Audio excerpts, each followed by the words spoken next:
So my name is Pamela Merritt, and I am the co-director and co-founder of Reproaction, which founded in July of 2015. I co-founded with Erin Matson, and our goal of our organization is to increase access to abortion and advance reproductive justice.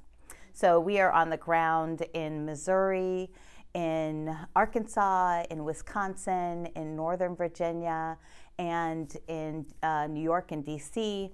We have supporters all over the country, and we do both national campaigns, and then obviously we drill down into the grassroots. We are a deliberately left flank organization, and we want to infuse a culture of direct action back into the reproductive rights, health, and justice movement. So we're training people on how to take nonviolent direct action.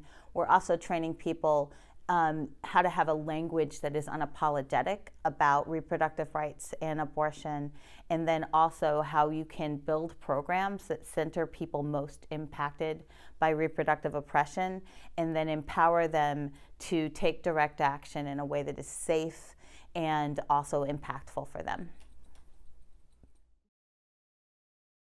My name is Candace Bond-Theriault. I use she and her pronouns, and I am the Senior Policy Counsel for Reproductive Health, Rights, and Justice and the Democracy Project Director at the National LGBTQ Task Force. And I can say it in one breath because I also teach yoga. So I have lots of deep breathing practices.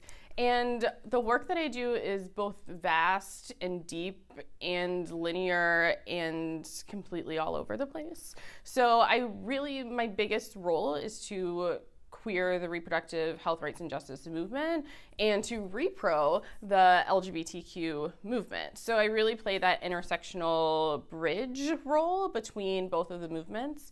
So I show up in a lot of reproductive health, rights, and justice spaces in order to be like, queer people too, and don't forget about us, and buy visibility, and remember people of color, remember poor folks. And I'm kind of that call in, call out kind of role, which is great for me as an Aries. It totally works with my personality. And I work on a myriad of issues from abortion access to contraception equity.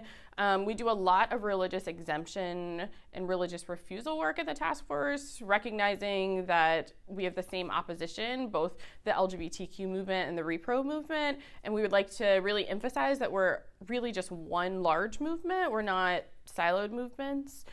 Sometimes the funding is siloed, which kind of makes us into siloed movements, but we're really fighting for the same thing, and we have the same opposition, which is a really small, specific, conservative, white supremacist wing of sometimes voting Republican, sometimes not, but it's a really small religious conservative sect, and it's not all religious folks, it's not all people of faith. There's a ton of people of faith who are queer themselves, or congregations who are LGBTQ affirming, congregations that support abortion access, who help promote abortion access. So we're trying to recreate this narrative of this framework that we've been kind of living under for way too long, that LGBTQ and repro are opposite of faith, and just trying to see and really value whole people. So that's a little bit of my work. I also do random things like census work, get out the count work. 2020 census is coming, so that's a big part of my work. Registering people to vote, voter registration drives, all of that is in my wheelhouse.